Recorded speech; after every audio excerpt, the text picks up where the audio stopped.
Hello, pilots, and welcome back to Flight Academy Season 3. As always, my name is Phil, and today we have the second quarterfinals for you. As always, the format rules are in the description below. The quarterfinals do include a 5-minute extra time if there is no clear winner at the end of 20 minutes. So we'll see if these games last a little bit longer than those pesky group games. But joining me for this, we have... Hello there, it's Ben. Hello there, Ben. It almost fits that you intro yourself with that because you're Ben. You are Yes. old. I was about to say old Ben, but that's it's a a bit name I've rude. not heard for a long time. Absolutely brilliant. Well, welcome back, Ben. It's great to have you commentating with us again. Let's run through the list before these guys start going toe to toe. So, do you want to let us know what Andy has brought to the table? Yeah, if I can speak for that long. It's quite an extensive list. So I might butcher the name, but he's flying the Resistance Transport. Pamich Nero Good, something like that. He's got automated target priority, jammer beam, ion cannon, proton torpedoes, Corsella, Rose Tico, R4 astromech, and shield upgrade. That's a lot there packed into. Yes. It's a big sofa. A big sofa. I mean, you expect it to be carrying a lot. And on the other side, actually about to take the first attack, we have Fraser running the Grand Inquisitor with extreme maneuvers, fire control systems, and concussion missiles. And a very powerful first attack there with 2 hits and a hit straight off the bat. Fortunately for Andy, he has many dice because it's range 3 through an obstacle, so no damage there. But don't get used to that many dice, Andy. That's not normal for a transport. 2 very different types of ships here. Yeah. So I don't normally see the pilot that Andy's flying, but it's the one that can do red maneuvers even while stressed. So you might see Andy doing a lot of reverse maneuvers and quite some tricky maneuvers to stay on target. Yeah. That's up to 2 stress, isn't it? Yes. And nice. It pairs beautifully with Corsella. I mean, the Resistance in general pairs beautifully with Corsella because she is just amazing. And I've had this debate with James about her points cost. And although I think that it's a bit low, when you realise it's only usable on 2 chassis, kind of makes sense.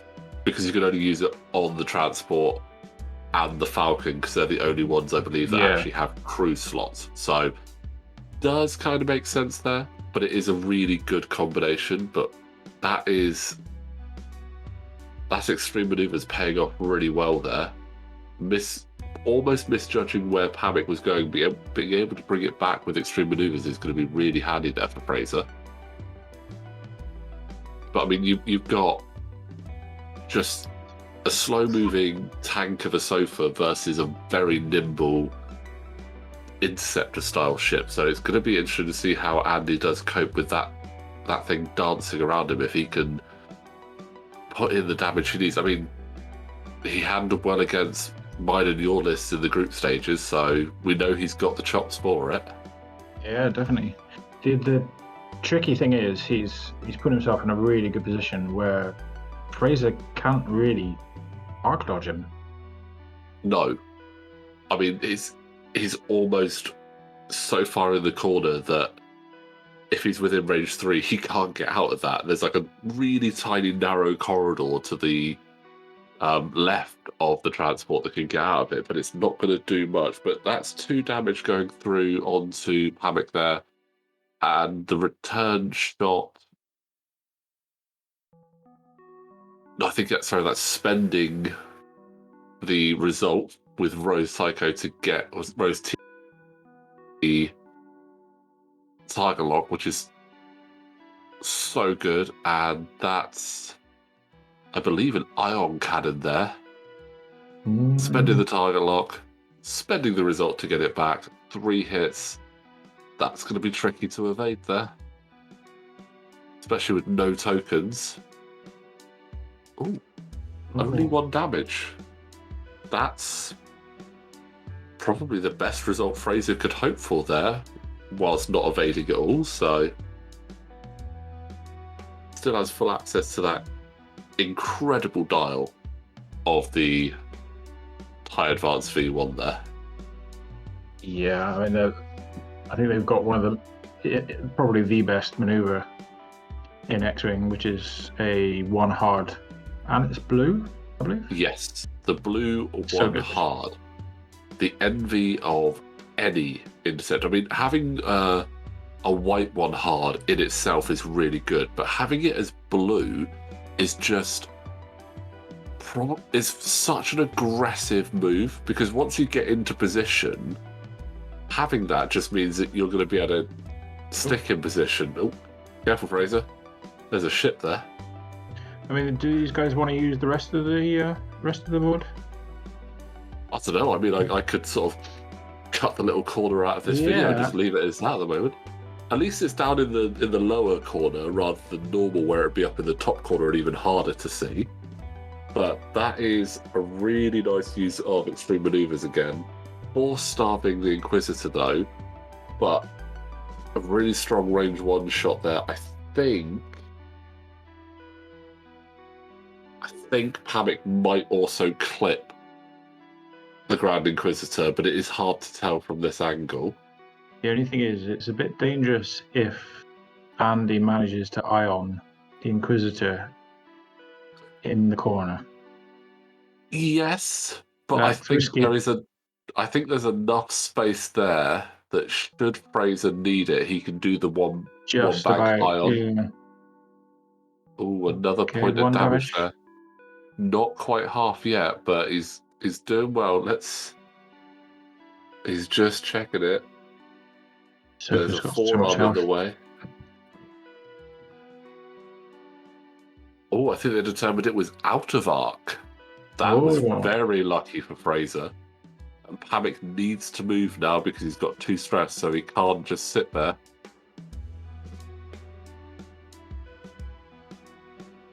I like it. Yeah. And that takes Pamic up to 3 moves he's used on his dial. The 1 bank to the right, the stop, and the reverse 1 bank. And that's all he's done so far. So cheeky. Now, can Fraser fit a 1 hard in here? I don't think so. I mean, he's going to get a free shot. Yeah, he is going to get a free shot into the back of Pamic there. Giving Pamic a really good option to actually, it doesn't even regain that target because he's already got it. So it's an interesting spot to be. I'll tell you what, I reckon Andy wishes he had a device on him there right now, but I don't think you can fit one on the transport. It's not that good. And just 1. May as well spend the focus to evade it. Absolute best result there for Andy. But whilst we're waiting for them to get their dials down and do the next round, just want to remind you guys, if you do like what we do here at Out of Arc Jamie, you can support us on Patreon with the link in the description below. We're constantly putting up little updates about future videos we have coming up and future projects even, so it'd be great to have you on board, but the link is in the description below. Oh, looks like it's in reverse. Oh. I'm gonna right behind you. Does he need the rest of his dial, or should he just sort of cut it out and leave those 3 in there? He just really likes. I think it's a corner sofa. Oh yeah, absolute corner sofa. I mean, at some point he might just sort of flip out the front and have a bit of a lie down on there. That's so nasty, because then you reverse behind the ship is forced to move forward, and it goes into proton torpedo range. Yeah, but Yeah. I think the Grand Inquisitor is, in this exact scenario, the Grand Inquisitor has the tricks to sort of avoid that proton torpedo. I mean, the one hard round with the barrel roll. Barrel roll is an interesting choice. I would have potentially extreme maneuvered, but can't be proton torpedoed. Could be ion cannon, so he's got to be careful. Actually, well, that is an ion cannon. It's like a close dance to death. Yeah. Oh, that's lucky for Fraser. Spend the result to get the lock back. Yeah. Only 2 to evade, and he gets it. That is so risky, that whole corner play. And Fraser doesn't want to disengage because Andy, he's just going to stay there and make him come to him. Yeah, I almost feel like Fraser's breakout.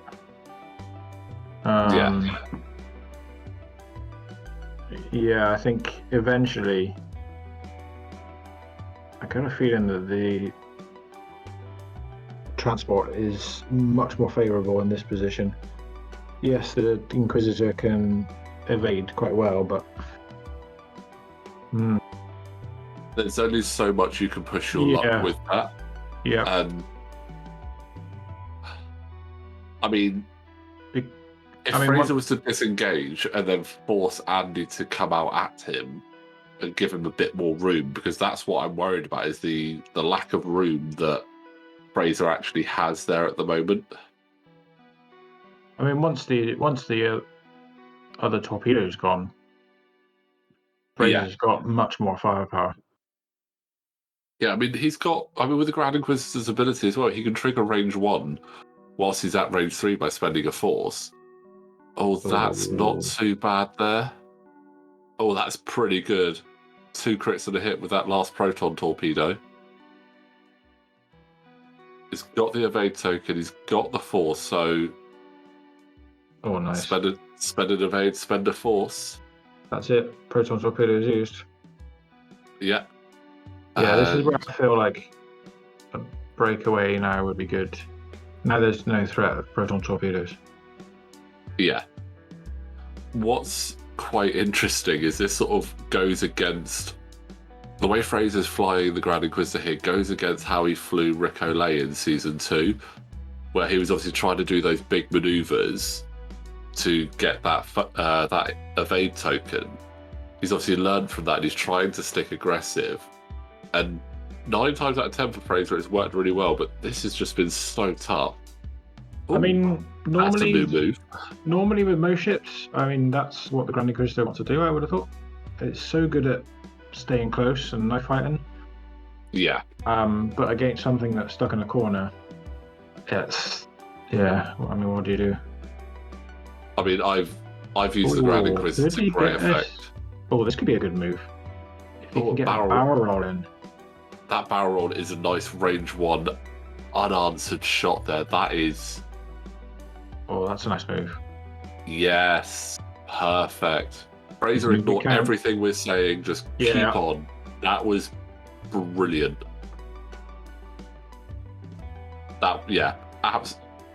Just the power of this ship. I mean, you were saying about it being a knife fighter. I've done similar things against a fire spray and stuck in that side arc, where it's the only place it can't get me. Oh, 3 big damage going through. Is that half point? That is Pamic at half points now. Clearly I fell asleep whilst updating the overlay, but that is 2 points of hull removed as well. So Pamic is on 3 hull. There we go, I woke up. A minute and a half to go. And he's like, no, I'm going to go back in the corner. Yep, and he's like, oh, yeah, that hurt. I want back in the corner, please. As soon as I move away from my edge, I get hurt, so I'm going back in the corner. Yeah. This is my zone of comfort, and I will stay here. Oh dear. Did he expect the bump? I think he was expecting the stop for the bump there. Oh no. Oh no. So we have 1 minute left. As long as Andy doesn't score a point of damage, we should be fine. If Fraser needs to hold on here.